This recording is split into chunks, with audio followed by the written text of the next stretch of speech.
काल विधानसभेचे निकाल लागले, त्यामध्ये महायुतीच्या लाटेमध्ये पुण्यातील वडगाव शहरी विधानसभा मतदारसंघातून महाविकास आघाडीचे आणि राष्ट्रवादी काँग्रेस पार्टी शरदचंद्र पवार गटाचे उमेदवार असलेले बापूसाहेब पठारे निवडून आलेले आहेत। खरं तर आज सकाळी त्यांच्या भेटीगाठीसाठी खूप गर्दी आहे, लोक शुभेच्छा देत आहेत।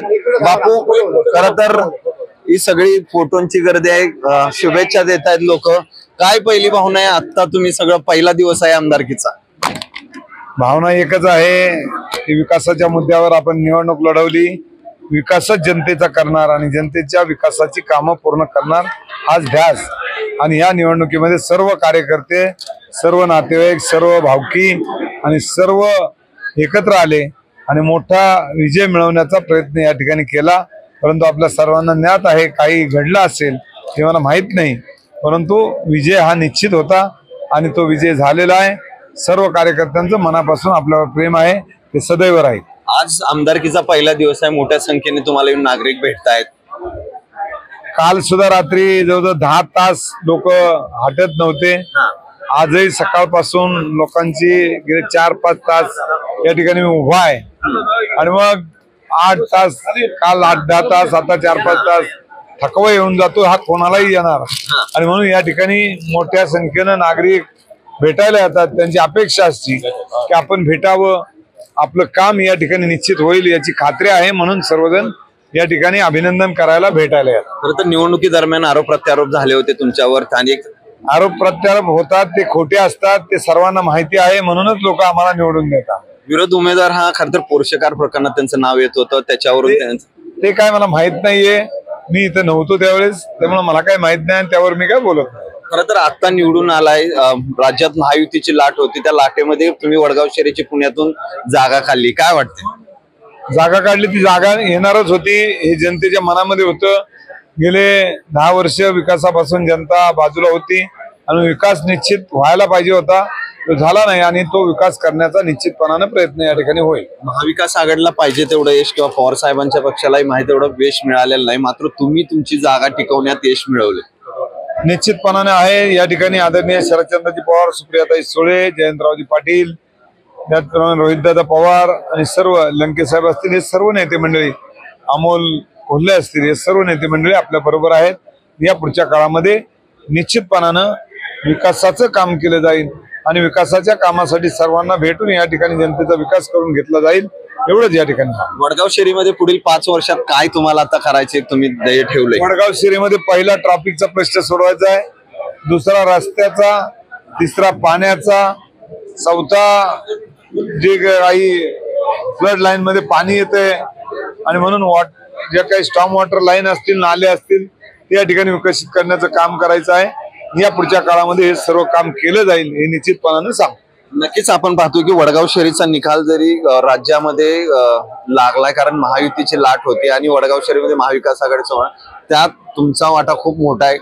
काय नेमकं केलं होतं आणि कशा प्रकारे हा निकाल लागला? खऱ्या अर्थाने याची तयारी 3 वर्षापूर्वी सुरू केली होती आणि ती तयारी असल्यामुळे तरुणांची मोठ बांधली असेल।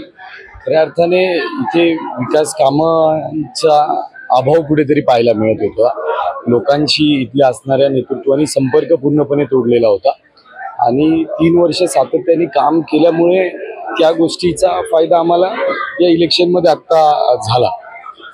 प्रामुख्याने विषय बरेच जरी चर्चेत इलेक्शनच्या काळात आले असते, परंतु ह्याचं बॅकग्राऊंड वर्षापूर्वी सेट झालेलं होतं आणि लोकांनी कौल मत हे 6 महिन्या वर्षापूर्वीच ठरवलेलं होतं की आपल्याला या मतदारसंघामध्ये बदल करायचा।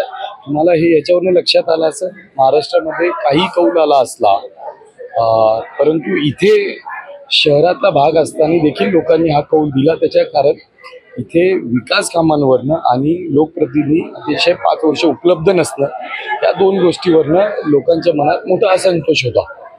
खरं तर महाविकास आघाडीकडून तुम्ही एक वर्ष 1.5 वर्षापूर्वी ठरवलं होतं का निवडणूक लढवायचं? निवडणूक लढवायचं हे ठाम होतं,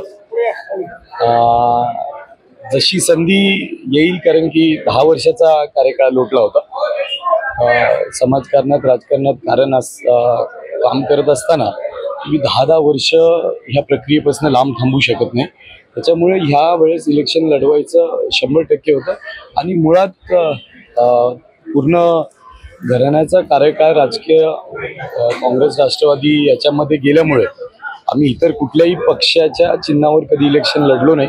काँग्रेस आणि राष्ट्रवादीवरनंच इलेक्शन लढलेलो आहोत गेल्या 40 वर्षांमध्ये आणि त्याच्यामुळे मुळात विचारश्रेणी पवार साहेबांच्या विचाराशी असल्यावर फुले शाहू आंबेडकरांच्या विचारांनी चालणारं कुटुंब असल्यामुळे नक्कीच आम्हाला तिथे जाऊन कम्फर्ट जास्ती होतं आणि पवार साहेबांच्या सभेंचा सुप्रियाताईंच्या इथे येण्याचा आणि ते वातावरण निर्माण केल्यामुळे एक मोठा आम्हाला असा फायदा झाला. पुरुषकार प्रकरण पुण्यात आणि राज्यात खूप गाजलं होतं, त्याचाही फायदा झाला असं वाटतंय का?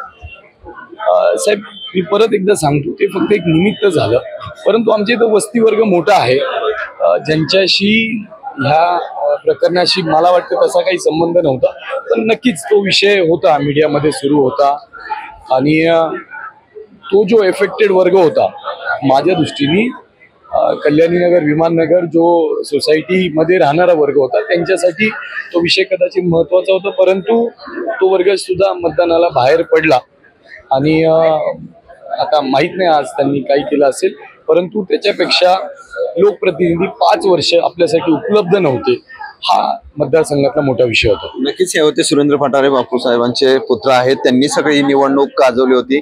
सध्या कार्यकर्ते आणि नागरिकांच्या मोठे गाठेभेटी सुरू आहेत. आज पहिला दिवस आहे आमदारकीचा. एकूणच आपण पाहतोय की उद्यापासून किंवा यानंतर काम केलं जाईल, मात्र आज पहिल्या दिवशी आमदार नागरिकांशी भेटीगाठी आणि अभिनंदन शुभेच्छा घेत आहेत. कॅमेरामन किरणसह सचिन जाधव, साम टीव्ही न्यूज. देश विदेशातील प्रत्येक घडामोडींचे लाईव्ह अपडेट मिळवण्यासाठी आता साम टीव्हीच्या सर्व सोशल मीडिया प्लॅटफॉर्मला लाईक, फॉलो आणि सबस्क्राईब करा. तसंच सर्व नोटिफिकेशनसाठी बेल आयकॉन प्रेस करायला विसरू नका.